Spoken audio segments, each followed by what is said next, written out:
The history of Trinidad and Tobago begins with the settlements of the islands by Indigenous First Peoples.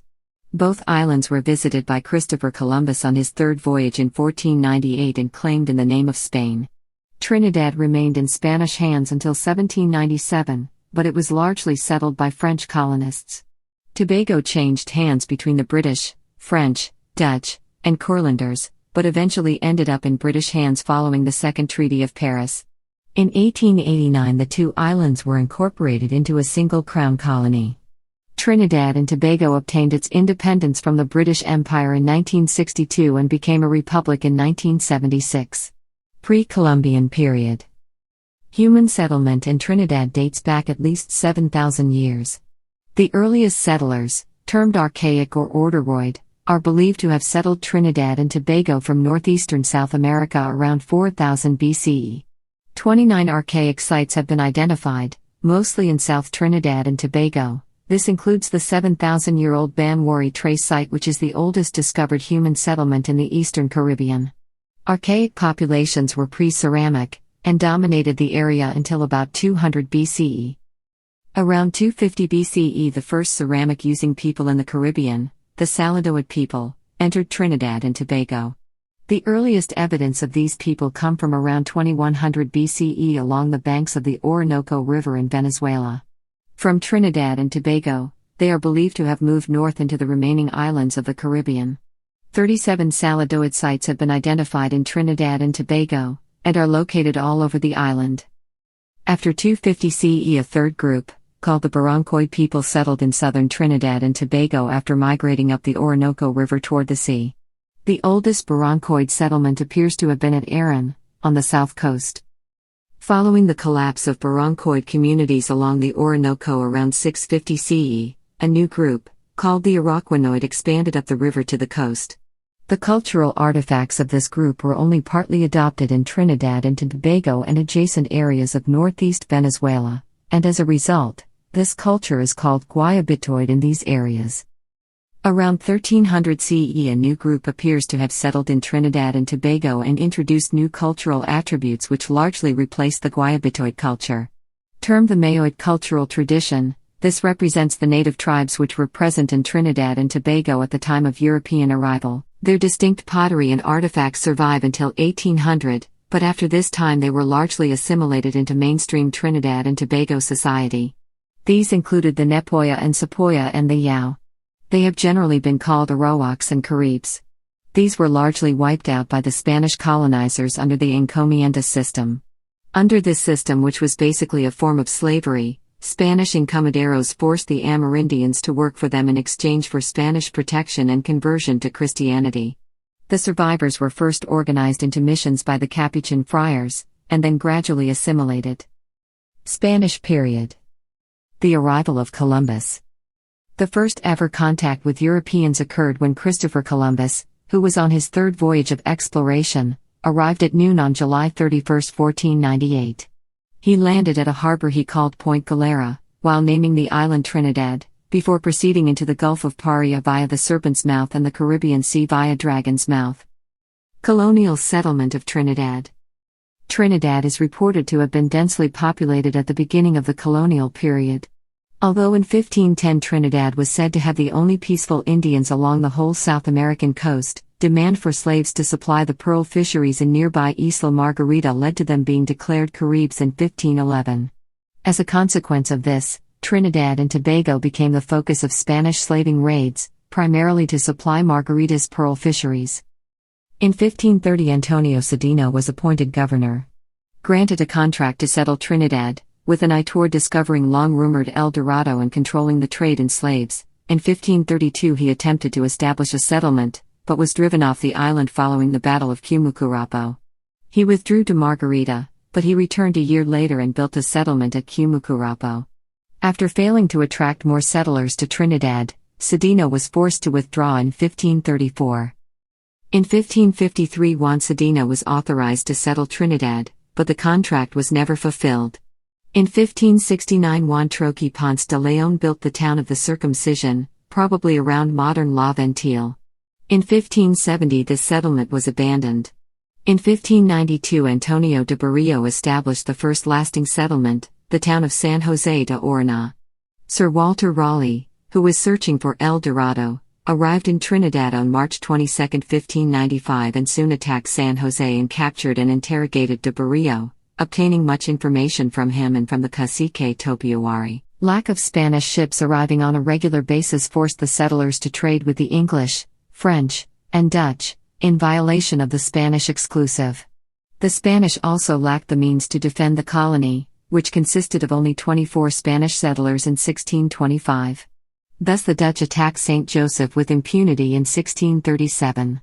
By 1671, the island included 80 settlers and 80 domesticated Amerindians. By 1772, the Spanish capital of St. Joseph had a population of 326 Spaniards and 417 Amerindians. Yet the houses consisted of mud huts with thatch roofs. In general, lacking gold, the island was poor and undeveloped, inducing many to leave. The Captaincy General of Venezuela was created on September 8, 1777, through the Royal Decree of Graces of Charles III of Bourbon, to provide more autonomy for the provinces of Venezuela, previously under the jurisdiction of the Viceroyalty of New Granada and the Audiencia of Santo Domingo. The Crown established a unified government in political, military, fiscal and judicial affairs. Its creation was part of the Bourbon reforms and laid the groundwork for the future nation of Venezuela, in particular by orienting the province of Maracaibo towards the province of Caracas. Colonial settlement of Tobago.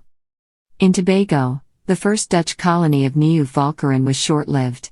68 colonists established Fort Vlissingen near modern Plymouth in 1628.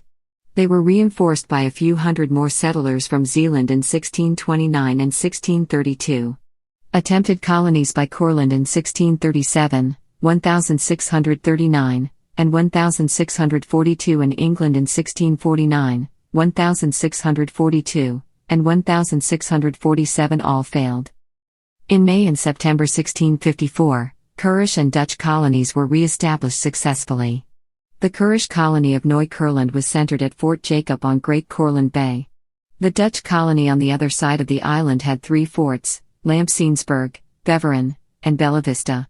In 1658, 500 Frenchmen joined the Dutch colony but formed their own settlement called 3 Rivers. On December 11, 1659, the Courlanders peaceably surrendered their colony to the Dutch. At the time, the island held about 1,500 Europeans and around 7,000 African slaves working on 120 plantations, supporting 6 or 7 sugar mills and 2 rum distilleries. British Jamaican pirates captured the island in January 1666. The official English garrison surrendered to a French attack in August the same year. The Dutch Admiral Abraham Crynson reclaimed a deserted colony in April 1667 and re-established a fort. An attempt to restore the Kurish Fort Jacob was suppressed in December 1668. In December 1672, the British attacked and destroyed the Dutch colony as part of the Third Anglo-Dutch War.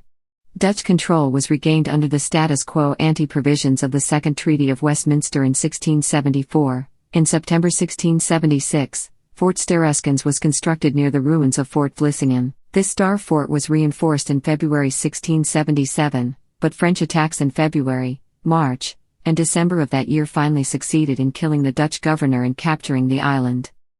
In 1749, Britain and France agreed to keep the island neutral, but Britain took control after 1763, prompting France to capture the island in 1781, then Britain to recapture the island in 1793.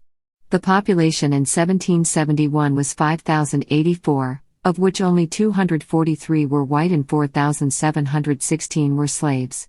In 1791 the population was 15,020, of which 541 were white and 14,170 were slaves. There were then 37 sugar factories, 99 cotton factories, and 4 coffee factories. After nutmeg was discovered in 1768, 40 nutmeg plantations were started. The island became a British acquisition for good in 1802, with a ratified treaty in 1814. Spanish missions in Trinidad. Spanish missions were established as part of the Spanish colonization here as in its other New World conquests.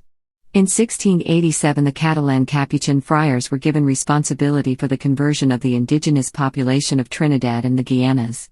Tensions between priests and Amerindians led to the Arena Massacre of 1699, wherein the Amerindians murdered the priests. After being hunted by the Spanish, the survivors are reported to have committed suicide by jumping off cliffs into the sea.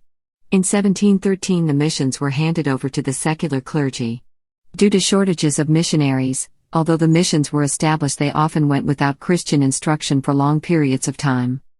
Between 1687 and 1700 several missions were founded in Trinidad, but only 4 survived as Amerindian villages throughout the 18th century: La Anunciada de Nazaret de Savannah Grande, Purísima Concepción de María Santísima de Guairai, Santa Ana de Sabaneta, Nuestra Señora de Montserrat. The mission of Santa Rosa de Arima was established in 1789 when Amerindians from the former encomiendas of Tacarigua and Arauca were relocated further east and settled in Santa Rosa close to today's town of Arima. French settlement in Trinidad. Although Spanish settlement began in the 16th century, the census of 1777 recorded only 2,763 people as living on the island, including some 2,000 Arawaks. In 1777, Rome de Saint Laurent proposed French planters from the islands of Martinique, Guadeloupe, Dominica, Saint Lucia, Saint Vincent, and Grenada, and their African slaves, immigrate to Trinidad. He estimated 1,532 whites, with 33,322 of their slaves, would be interested in such a proposal. The Spanish gave many incentives to lure settlers to the island, including exemption from taxes for 10 years and land grants in accordance to the terms set out in the cedula. In 1783, the proclamation of a cedula of population by the Spanish crown granted 32 acres of land to each Roman Catholic who settled in Trinidad and half as much for each slave that they brought. Uniquely, 16 acres was offered to each free-colored or free person of color, and half as much for each slave they brought. French planters with their slaves, free-coloreds and mulattoes from neighboring islands of Grenada, Guadeloupe, Martinique and Dominica migrated to the Trinidad during the French Revolution. These new immigrants establishing local communities of Blanchisseuse, Champs-Fleur, Péramin, Cascade, Carenage, and La Ventile. This resulted in Trinidad having the unique feature of a large French-speaking free-colored slave-owning class. By the time the island was surrendered to the British in 1797, the population had increased to 17,643, 2,086 whites, 4,466 free people of color, 1,082 Amerindians, and 10,009 African slaves. In addition, there were 159 sugar estates, 130 coffee estates, 60 cocoa estates, and 103 cotton estates. Yet, the island remained unfortified. British period. In 1797, a British force led by General Sir Ralph Abercrombie launched the invasion of Trinidad. His squadron sailed through the Bocas and anchored off the coast of Chaguaramas. The Spanish governor Chacon decided to capitulate without fighting. Trinidad thus became a British crown colony, with a French-speaking population and Spanish laws. British rule was formalized under the Treaty of Amiens. British rule led to an influx of settlers from the United Kingdom and the British colonies of the Eastern Caribbean. English, Scots, Irish, German and Italian families arrived. Under British rule, new estates were created and the import of slaves did increase, but this was the period of abolitionism in England and the slave trade was under attack.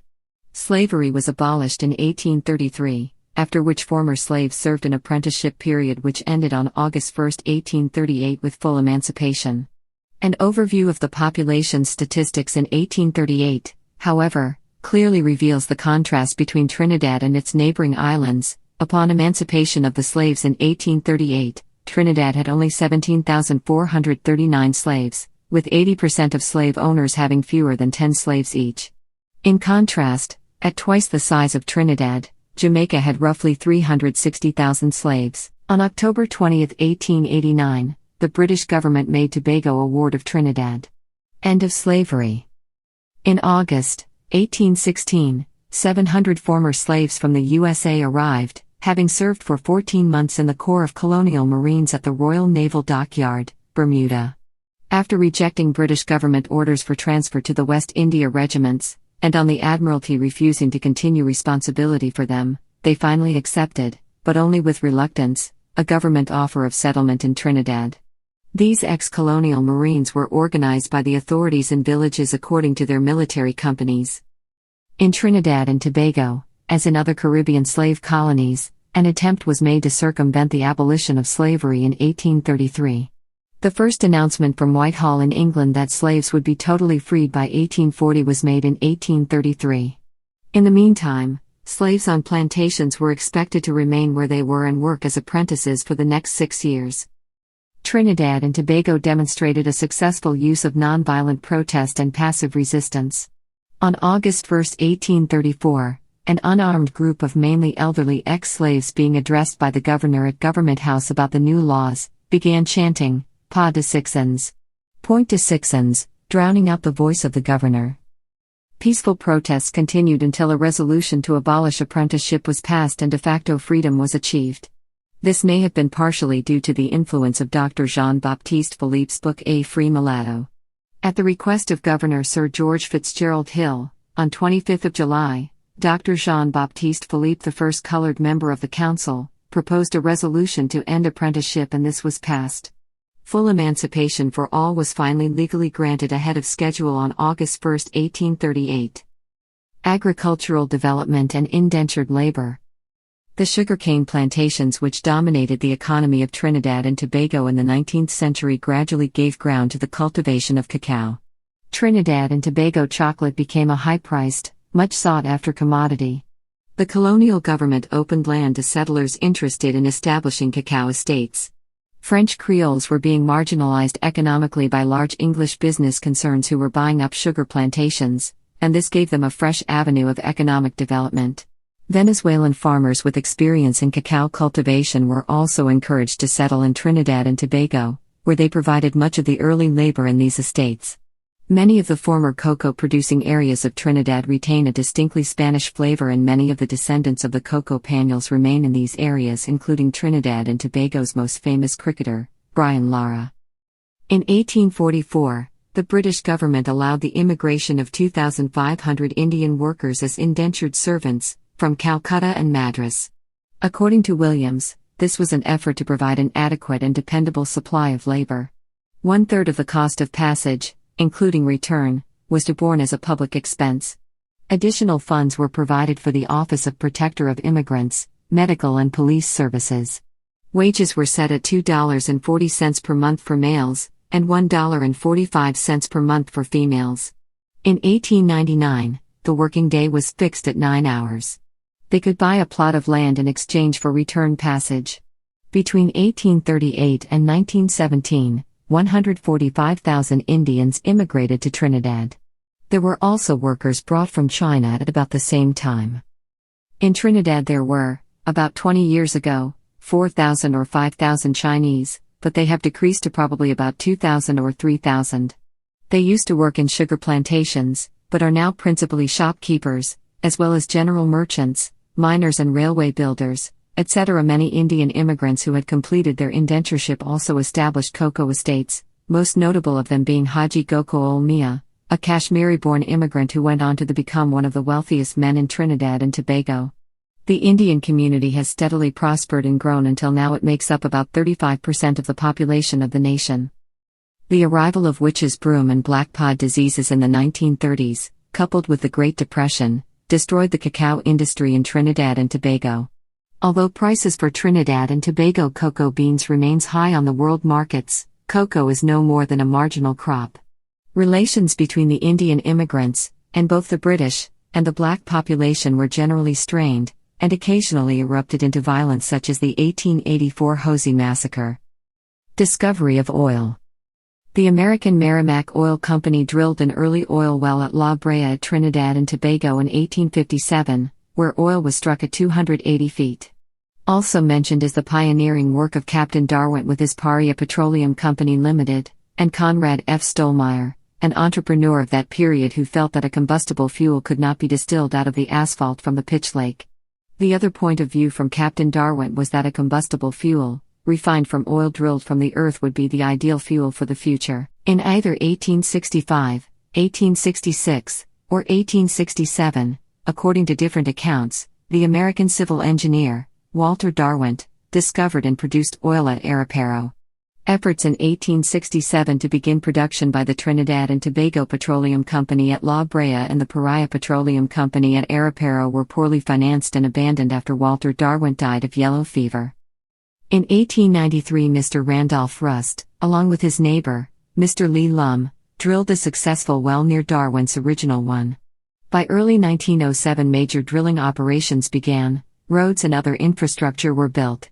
Annual production of oil in Trinidad and Tobago reached 47,000 barrels by 1910 and kept rapidly increasing year by year. Estimated oil production in Trinidad and Tobago in 2005 was about 150,000 barrels/d. 20th century political development. West Indian Federation and independence. Trinidad was ruled as a crown colony with no elected representation until 1925. Although Tobago had an elected assembly, this was dissolved prior to the union of the two islands. In 1925, the first elections to the Legislative Council were held. 7 of the 13 members were elected, the others were nominated by the governor. The franchise was determined by income, property and residence qualifications, and was limited to men over the age of 21 and women over the age of 30. The 1946 elections were the first with universal adult suffrage. Labor riots in 1937 led by T.U.B. Butler shook the country and led to the formation of the modern trade union movement. Butler was jailed from 1937 to 1939, but was rearrested when the United Kingdom entered World War II and jailed for the duration of the war. After his release in 1945, Butler reorganized his political party, the British Empire Citizens and Workers' Home Rule Party.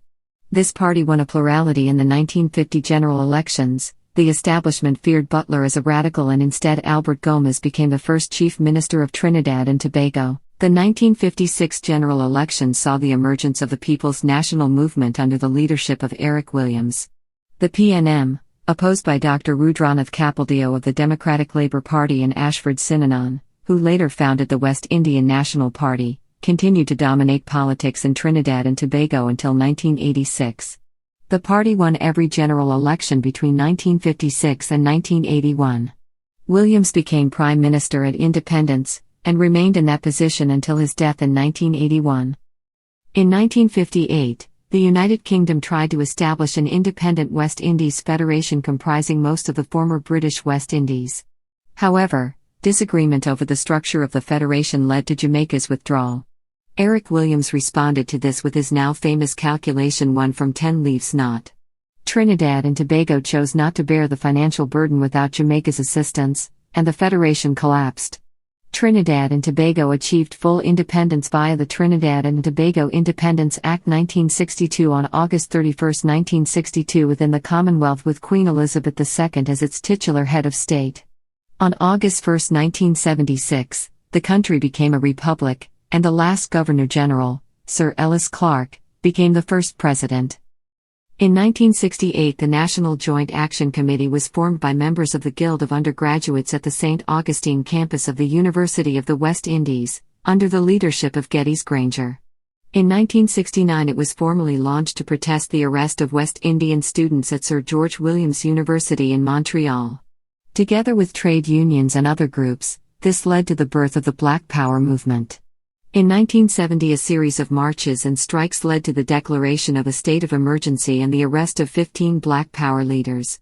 In sympathy with the arrested leaders, a portion of the Trinidad and Tobago Regiment, led by Rafiq Shah and Rex LaSalle, mutinied and took hostages at the Teteran barracks. However, the Coast Guard remained loyal and was able to isolate the mutineers at Teteran. After 5 days, the mutineers surrendered. Political difficulties in the post-Black Power era culminated in the no-vote campaign of 1971. In 1973, in the face of a collapsing economy, Eric Williams was prepared to resign as prime minister. However, the outbreak of the 1973 Arab-Israeli War led to the recovery of oil prices and Williams remained in office. The high oil prices of the 1970s and early 1980s led to an oil boom which resulted in a large increase in salaries, standards of living, and corruption. In 1979, construction on the Eric Williams Plaza began. It would eventually finish in 1986.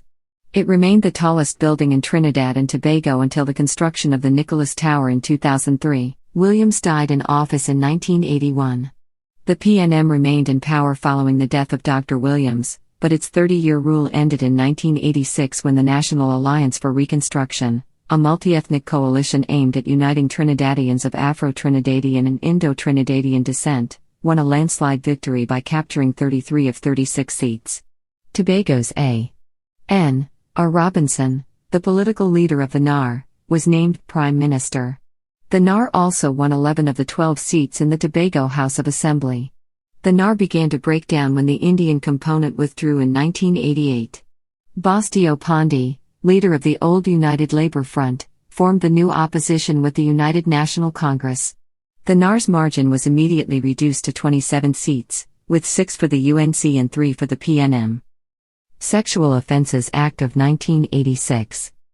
The Sexual Offences Act was passed by the Parliament of the Republic of Trinidad and Tobago in 1986, serving as an act to repeal and replace the laws of Trinidad and Tobago relating to sexual crimes, to the procuration, abduction and prostitution of persons and to kindred offences. The Sexual Offences Act consisted of 35 provisions, 6 of which have since been repealed. The Act functioned to criminalize a number of sexual acts, including acts of incest, buggery, rape, bestiality, abduction, and forceful intercourse within a marriage. The crime of buggery is punishable by 10 years of imprisonment if found guilty. Criticism of Sexual Offences Act. The Sexual Offences Act received criticism in its criminalization of non-procreative sex, homosexual intercourse, and sex work performed by prostitutes. In M. Jackie Alexander's article Not Just Body Can Be a Citizen, The Politics of Law, Sexuality, and Post-Coloniality in Trinidad and Tobago, Alexander details the ways the Sexual Offences Act of 1986 regulated and enforced conjugal heterosexuality by punishing deviant sexual activities, and conflated violent acts of heterosexuality with non-procreative sexual activity. The crime of marital rape, while punishable by 15 years imprisonment, was not referred to as such, but instead referred to as forceful intercourse between a husband and his wife, without her consent. 1990 Jamaat al-Muslimin coup attempt. In July 1990, the Jamaat al-Muslimin, an extremist black Muslim group with an unresolved grievance against the government over land claims, tried to overthrow the NAR government. The group held the Prime Minister and members of Parliament hostage for 5 days while rioting shook Port of Spain. After a long standoff with the police and military, the Jamaat al-Muslimin leader, Yashin Abu Bakr, and his followers surrendered to Trinidadian authorities. Having had the matter referred back to the local courts by the Privy Council with a clear indication of a view that the amnesty was valid, in July 1992, the High Court upheld the validity of a government amnesty given to the Jamaat members during the hostage crisis. Abu Bakr and 113 other Jamaat members were jailed for 2 years while the courts debated the amnesty's validity. All 114 members were eventually released. Subsequent to this, the UK Privy Council deemed the amnesty invalid but expressed the view that it would be improper to rearrest the 114 accused. Later developments. In December 1991, the NAR captured only the 2 districts in Tobago. The PNM, led by Patrick Manning, carried a majority of 21 seats, and the UNC came in second. Manning became the new Prime Minister and Bastio Pondy continued to lead the opposition. In November 1995, Manning called early elections, in which the PNM and UNC both won 17 seats and the NAR won 2 seats. The UNC allied with the NAR and formed the new government, with Pondy becoming Prime Minister, the first Prime Minister of Indo-Trinidadian descent. Elections held in December 2000 returned the UNC to power when they won 19 seats, while the opposition PNM won 16, and the NAR won. The UNC government fell in October 2001 with the defection of 3 of its parliamentarians amidst allegations of corruption in the then UNC government, and the December 2001 elections resulted in an even 18-18 split between the UNC and the PNM. President Robinson appointed Patrick Manning Prime Minister despite the fact that the UNC won the popular vote and that Pondy was the sitting Prime Minister. Despite the fact that Manning was unable to attract a majority, he delayed calling elections until October 2002. The PNM formed the next government after winning 20 seats, while the UNC won 16. Both parties are committed to free market economic policies and increased foreign investment. Trinidad and Tobago has remained cooperative with the United States in the regional fight against narcotics trafficking and on other issues. The serious crime situation in the country has led to a severe deterioration in security conditions in the country. In addition, a resurgent Jamaat al-Muslimin continues to be a threat to stability. On May 26, 2010, Kamla Prasad Bisesar, leader of the People's Partnership, was sworn in as the country's first female prime minister. On August 21, 2011, she asked President George Maxwell Richards to declare a limited state of emergency. Dr. Ket Rowley is now Prime Minister. On March 19, 2018, Trinidad's first female president, Ms. Paula May Weeks, was sworn in. In August 2020, the governing People's National Movement won general election, meaning the incumbent Prime Minister Keith Rowley will serve a second term.